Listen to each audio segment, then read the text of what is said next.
Olá, tudo bem? Professor Vini por aqui para falarmos hoje sobre as invasões estrangeiras no Brasil colônia. Beleza? Primeiro ponto a analisarmos é o contexto, né? É sempre importante numa prova de história analisarmos o contexto, aonde é que nós estamos. Vamos primeiro nos localizar em relação a uma data, ok? Para ti se achar aí nos teus estudos. A data aqui é século XVI e século XVII, ok? O que isso significa? São os anos 1500 e logo na sequência os anos 1600. Perfeito? Essa é a primeira coisa importante, um recorte temporal da nossa aula. Segunda coisa importante é tu saber que boa parte do que nós vamos tratar aqui está relacionado com o Tratado de Tordesilhas, que foi assinado lá em 1494. Lembre-se de uma coisa importante: o Tratado de Tordesilhas divide o continente americano entre dois países. Portugal, beleza? Brasil aqui, né? Colonização portuguesa. E os espanhóis. Perceba que nós não vamos falar aqui sobre os espanhóis. Por quê? Porque eles estão contemplados nesse sistema que dividiu a América, neste tratado que dividiu a América junto com os portugueses. Então os espanhóis também têm lá uma parte para eles. Então eles estão contentes. Então a primeira coisa que nós precisamos entender aqui é que nós temos países o quê? Descontentes com a divisão do Tratado de Tordesilhas. Tu vais ver, nós vamos falar aqui da França, e há um rei francês chamado Francisco I que vai se mostrar completamente contra o tratado e que vai sugerir que não está escrito na Bíblia que uma parte do mundo pertence só a dois países. Mas, a ferro e fogo, Portugal e Espanha vão conseguir defender os seus interesses deste tratado. E aí, se o Brasil é português, os países Inglaterra, França e Holanda vão, consequentemente, desrespeitar o Tratado de Tordesilhas e vão fazer o quê? Vão nos invadir. Então esse é o tema da aula de hoje. A invasão dos países estrangeiros que estão fora do Tratado de Tordesilhas e obviamente se tornam, nesse caso aqui, inimigos de Portugal, inimigos daqueles que estão nos dominando. Perfeito? Aí, se a gente quisesse ainda acrescentar uma outra coisa aqui, a gente poderia acrescentar que nesse momento, no primeiro século, principalmente aqui no século XVI, está começando a colonização portuguesa, então nós temos também uma espécie de defesa de Portugal em relação a essas invasões que são feitas pelas chamadas expedições guarda-costa, beleza? Expedições guarda-costa. O nome já sugere o entendimento, né? São expedições, são viagens que têm como principal objetivo fazer o quê? Guardar, proteger a nossa costa, que é por onde vão chegar esses invasores, né? Tu não vai imaginar que eles vão chegar vindos, sei lá, pela Cordilheira dos Andes, pelo Pantanal, pelo Pampa Gaúcho. Não, eles vão chegar pelo mar, eles vão chegar pelo litoral. Todos os três, os ingleses, os franceses e os holandeses. Muito bem, vamos falar sobre a invasão inglesa. A invasão inglesa é a mais fácil, é a mais simples, não tem grandes complicações. Por quê? Qual foi o principal objetivo dos ingleses ao nos invadir? Eles estavam interessados em saques, pilhagens, então eles vão invadir alguns portos do Brasil, ainda muito precários, mas que já armazenavam mercadorias que seriam levadas para Portugal, e eles vão roubar. A principal função aqui dos ingleses é nos roubar, é roubar a colônia, no caso roubar as riquezas portuguesas. E aí tu lembre que além desse roubo em terra, os ingleses também praticavam pirataria, ou seja, aquele roubo no meio do mar, né, com navios. Tu tá imaginando aí piratas, Jack Sparrow ou coisa desse tipo. Não é bem isso. Por quê? Porque os piratas são autônomos, eles são independentes. No caso aqui, a pirataria oficial, aquele roubo oficial dos ingleses, nós vamos chamar isso de navios corsários, tá? Navios oficiais que roubavam as mercadorias. E a explicação era muito simples, já que vocês se adonaram da terra, né? Tratado de Tordesilhas, nós vamos nos adonar do mar. Perfeito? Então, esta é a invasão que os ingleses vão fazer. Agora, deixa eu só tomar uma água, aguenta aí. Deixa eu pegar minha garrafinha aqui que o boca aberta esqueceu. Isso, ó, não vai embora. Tá dando um pé d'água aqui. Tomara que tu não esteja ouvindo aí o som da chuva. Mas tudo bem. Vamos falar agora sobre a França, ok? Primeira informação importante que tu tem que saber sobre a invasão dos franceses. Tu precisa conhecer quem foram os huguenotes. Huguenotes, tá? Quem são os huguenotes? Os huguenotes, meus queridos, eles são protestantes. Quem são os protestantes huguenotes? São os protestantes, religiões que surgem a partir da Reforma Protestante, a partir do Lutero, depois um outro personagem importante é Henrique VIII, mas os huguenotes vão se filiar a um terceiro personagem importante, que é João Calvino. Os calvinistas são aqueles que vão se salvar pelo trabalho, vão se considerar predestinados, são aqueles que vão usar o princípio do lucro como um não pecado. É como se eu estivesse criando uma religião para casar com os ideais da burguesia lá no século XVI e no século XVII. Esses calvinistas na França vão ser chamados de huguenotes e eles são perseguidos. Aonde? Lá na França. A França é um país predominantemente católico, assim como a Espanha, como Portugal, como a Itália. Talvez sejam os 4 grandes países católicos da Europa.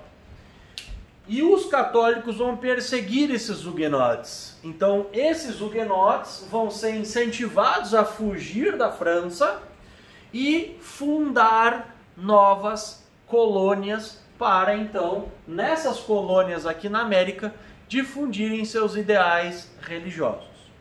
Então, esses huguenotes vêm ao Brasil. O primeiro lugar que eles vão se estabelecer vai ser no Rio de Janeiro, tá?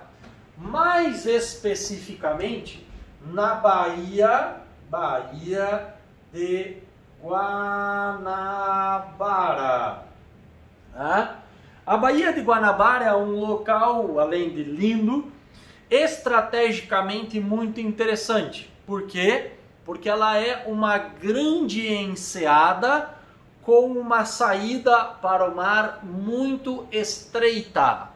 Então vamos tentar desenhar isso, tá? Vamos imaginar que aqui a gente tem a costa e ali a gente tem a entrada da Baía de Guanabara, ó. Uma imensa baía com uma entrada muito estreita. Acredita no Vini. Isso aqui ainda hoje é importante para o Brasil, tanto que Forças Armadas brasileiras ainda tomam conta de fortes e uma parte da inteligência, setores estratégicos importantes para a Marinha, para o Exército brasileiro, eles se localizam aqui perto da Baía de Guanabara, para te ver a importância militar disso para o Brasil. Então aqui na Baía de Guanabara nós vamos ter a fundação da chamada França Antártica. França Antártica, tá? Por quê? Por conta então de uma localização mais austral, né? Mais ao sul, mais perto da Antártida. Mas Antártica, França Antártica, ok? Só um minuto.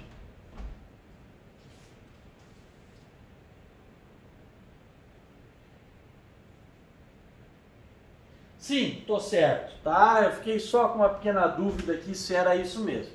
Mas França Antártica, tá? Essa França Antártica, ela vai ter um papel importante aqui, especialmente numa aliança. Uma aliança com índios locais. São chamados pelos portugueses, esses índios, de tupinambás. Mas os franceses vão os chamar de tamoios. Índios tamoios. Esses índios tamoios se aliam aos franceses até que há uma preocupação de Portugal em resgatar esta parte do seu território. A presença inicial dos franceses aqui ocorre no ano de 1555. É o ano de fundação da França Antártica, certo? O que vai acontecer? Os portugueses vão tentar retomar isso. Então ali ocorre uma união dos franceses com os índios tamoios, a gente chama de Confederação dos Tamoios, mas quem vence são os portugueses, liderados por Mendes Sá, que depois vai se tornar governador-geral do Brasil, e seu irmão Estácio de Sá, que vai acabar, o Estácio, sendo o fundador da cidade de São Sebastião do Rio de Janeiro, famosa Rio de Janeiro, aqui uma das cidades mais belas do mundo e que já foi capital do Brasil. Então, eles acabam sendo expulsos dali. E aí, eles vão acabar, esses franceses, se dirigindo para a região norte e nordeste do Brasil. Até que organizam uma nova invasão, desta vez mais sistemática, né? Que ocorre na cidade de São Luís.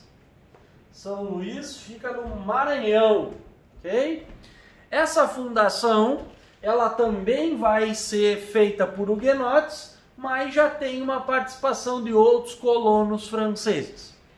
Mas ela também não sobrevive. Eles acabam expulsos dali de São Luís, onde eles tinham fundado a França Equinocial. E aí, expulsos dali, São Luís já é bem no norte do Brasil, né, no Maranhão, eles vão acabar indo e se fixando no que hoje a gente chama de Guiana Francesa. Então, presença francesa aqui no Brasil se dá em dois momentos e dois locais. A França Equinocial teve seu auge em 1612, ela começa em 1590 e poucos e vai até 1615, mas o auge alguns historiadores consideram 1612. Então, dois momentos importantes da presença dos franceses aqui. A França Antártica, no Rio de Janeiro, e a França Equinocial em São Luís do Maranhão. Certo?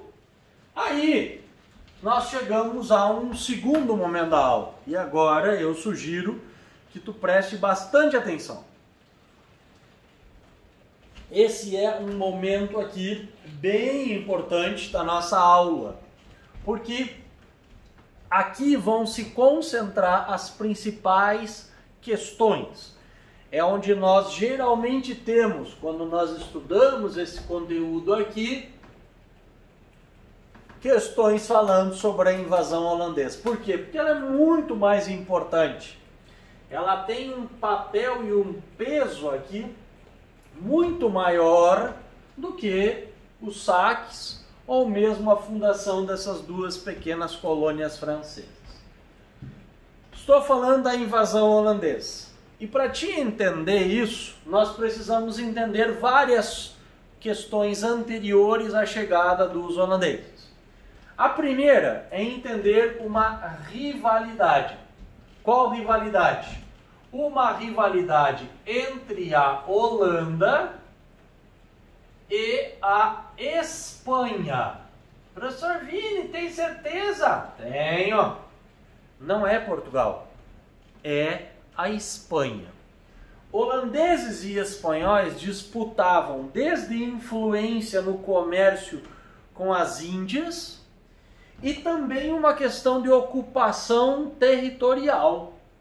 A Espanha havia invadido a Holanda, dominado o que a gente chamaria de Países Baixos, e os holandeses estavam tentando expulsar os espanhóis e a influência espanhola no seu território.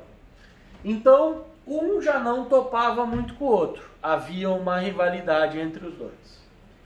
Aí, meus queridos, nós precisamos falar sobre um segundo ponto, para te entender como que os holandeses vêm parar aqui, que a gente vai chamar de União Ibérica. O que que é isso? No ano de 1580, o reino português perdeu o seu rei. Que rei? O rei chamado Dom Sebastião. Abre parênteses aí na nossa aula. Dom Sebastião era um rei aventureiro. Era um rei que gostava de participar das expedições marítimas de Portugal, que ainda ocorriam em larga escala. Ele estava numa dessas expedições ao continente africano quando ele desapareceu. A partir do desaparecimento dele, originou-se uma grande lenda. Em Portugal, a Igreja Católica chegou a transformar o Dom Sebastião num santo. Tá? Mas o desaparecimento do Dom Sebastião deu origem a várias hipóteses de que ele iria voltar, que ele estava escondido, esperando o melhor momento, até que ele teria um caráter divino e que, desta forma, Portugal não deveria colocar um outro rei para ser o seu sucessor. Ou seja, o trono português ficou vago. E aí, meus queridos, o rei da Espanha, do país vizinho, alegando parentescos com o Dom Sebastião, ele era casado, a mulher do Filipe II, desse rei da Espanha, era de origem portuguesa, seria a prima do Dom Sebastião, do rei que desapareceu. E esse rei espanhol foi até a Espanha, sentou-se no trono e coroou-se rei, olha aqui para mim, da União Ibérica. Ou seja, entre 1580 e 1640, nós vamos ter uma união entre Portugal e Espanha. Lembre-se, né, do nome aqui, ó, Península Ibérica. Os povos ibéricos é que deram origem a esses dois países. Então, quando a gente fala em União Ibérica na história, nós estamos falando neste período que dura 60 anos e que tem Portugal e Espanha como um único país, dominado pela dinastia dos Habsburgo, ou pelos filipinos, tá? Aqui o termo, né? É melhor a gente colocar entre aspas, porque são os reis Filipes. Filipe II, Filipe III e Filipe IV. Esses reis, então, são chamados de filipinos. Cuidado que não tem nada a ver com as Filipinas, nesse caso aqui. Mas muito bem, aí o que é que vai acontecer? Olha só, o Brasil, era uma colônia portuguesa, certo? Mas passou a ser administrada por um rei espanhol. E aí é que tu vai conectar com essa primeira parte aqui, que é a parte que eu te contei que a Holanda é rival de quem? Não de Portugal, mas da Espanha. Então, os holandeses que já tinham negócios aqui no Brasil, eles tinham financiado para produtores de açúcar portugueses aqui no Brasil os engenhos de açúcar. Ou seja, a Holanda já tinha negócios aqui. Os engenhos, eles eram de certa forma parte já de negócios que os holandeses tinham aqui no Brasil. E os holandeses também se interessavam por isso aqui, ó, pela produção do açúcar. Por quê? Porque além de financiar os engenhos brasileiros, eles também eram responsáveis lá na Europa pelo refino e pela distribuição do açúcar que vinha do Brasil. Exatamente. O açúcar produzido aqui no Brasil ia para Portugal, mas Portugal não cuidava disso, nem do refino e nem da distribuição. Quem fazia isso já eram os holandeses. Então os holandeses só precisavam um ponto para eles dominarem o comércio do açúcar, que era qual? A produção, o plantio de açúcar. E é por isso que eles fundam então, os holandeses, aqui ó, a Companhia das Índias Ocidentais. Vamos anotar isso aqui, ó. Companhia das Índias Ocidentais. Quando a gente fala em Índias Orientais, nós estamos falando das Índias mesmo. Território que hoje seria uma parte da Índia, um pedaço da China. Mas quando nós falamos em Índias Ocidentais, nós estamos falando da América. Então, eles criam essa Companhia das Índias Ocidentais com o objetivo de explorar o Brasil. Muito bem. Aí eles tentam uma primeira invasão, que se dá em 1624, na Bahia. Mas eles tomam um pau das tropas portuguesas e têm que ir embora.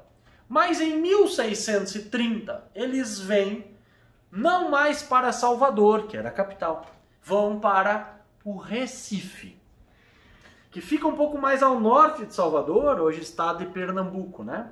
E lá no Recife, eles criam então a sede da Companhia das Índias Ocidentais. E eles conseguem derrotar as tropas portuguesas por conta da ajuda de um cara chamado Domingos Calabar.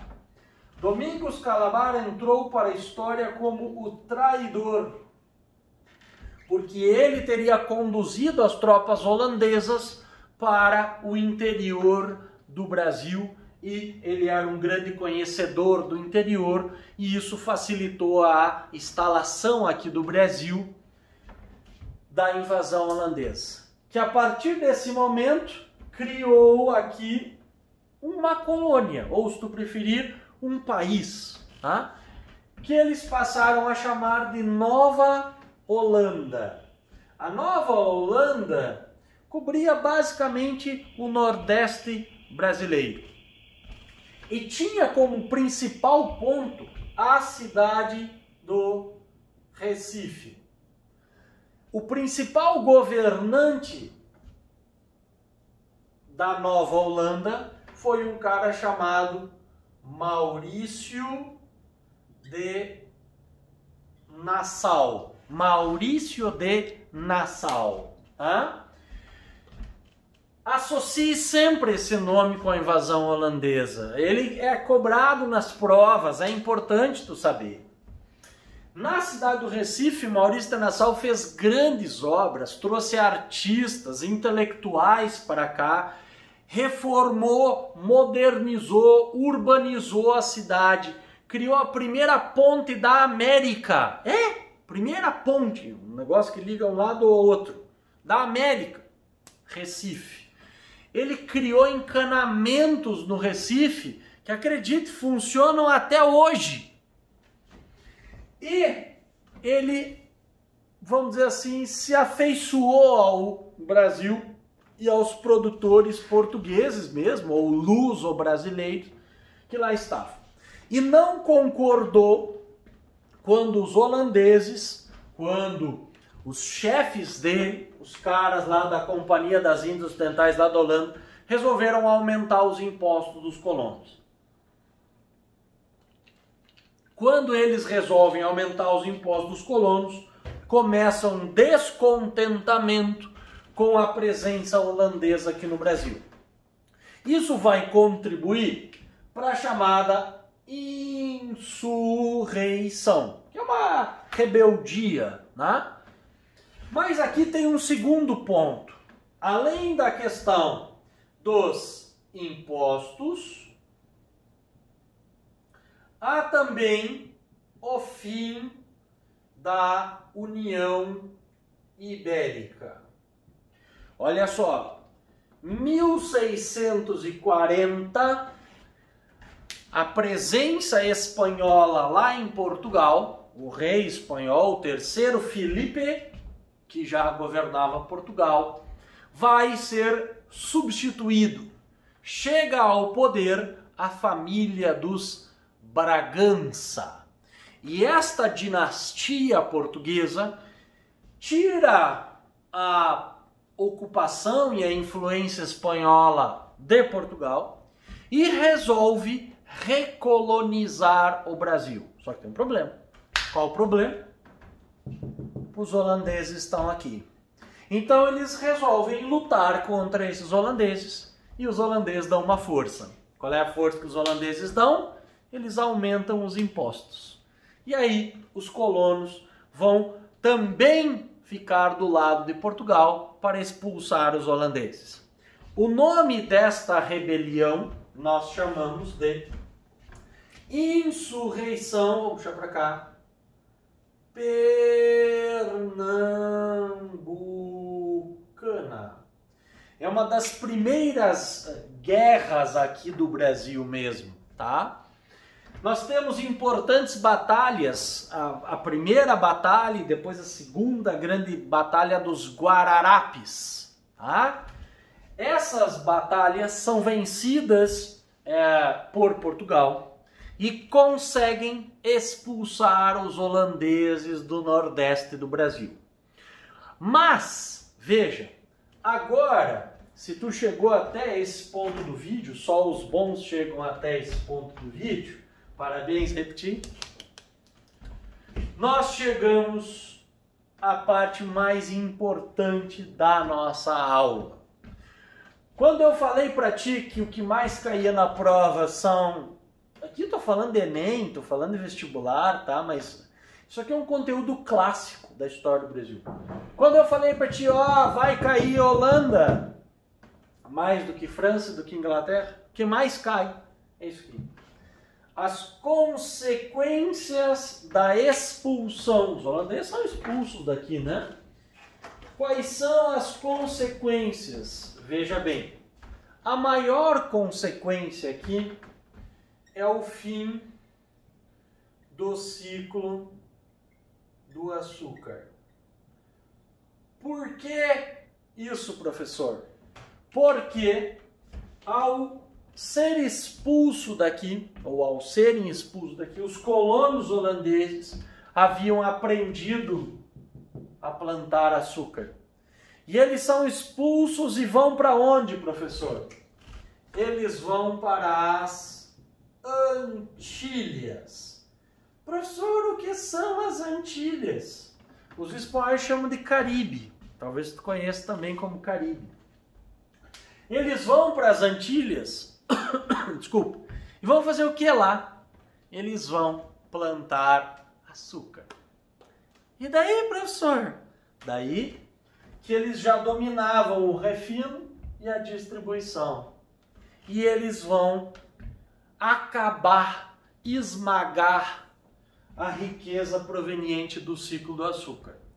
Cuidado, isso não significa que o Brasil deixou de produzir cana-de-açúcar, de produzir açúcar. Ele continua produzindo até hoje, mas não com o status, com o poder que ele tinha entre os séculos XVI e XVII. Lembre-se, o ouro era chamado, aliás, o açúcar era chamado o ouro branco. Tamanho era o poder e a riqueza desses engenhos de açúcar, que agora começam a entrar em decadência. E aí começa um novo movimento, que é de procurar novas riquezas, que é de investir nos bandeirantes que vão caçar índios, porque agora eles não têm mais dinheiro para trazer os africanos, que é desbravar as terras do interior do Brasil, que é catar uma coisa para sobreviver, porque o açúcar já não vai estar mais no auge. Concorrência holandesa nas Antilhas. E para a gente terminar a nossa aula, tem uma segunda consequência, que é a formação do Conselho Ultramarino. Isto aqui é feito por Portugal, tá? Qual é o objetivo do Conselho Ultramarino?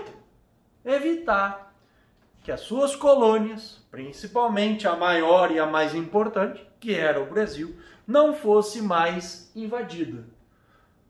Porque ela foi duramente invadida pela Inglaterra, pela França e pela Holanda, que foi o tema da nossa aula de hoje. Maravilha? Espero que tenha gostado. Se ficou com alguma dúvida, deixa aí nos comentários, manda aí para mim a tua dúvida que eu te ajudo, tá certo? Valeu aí, espero que tenha gostado, um grande abraço, tchau!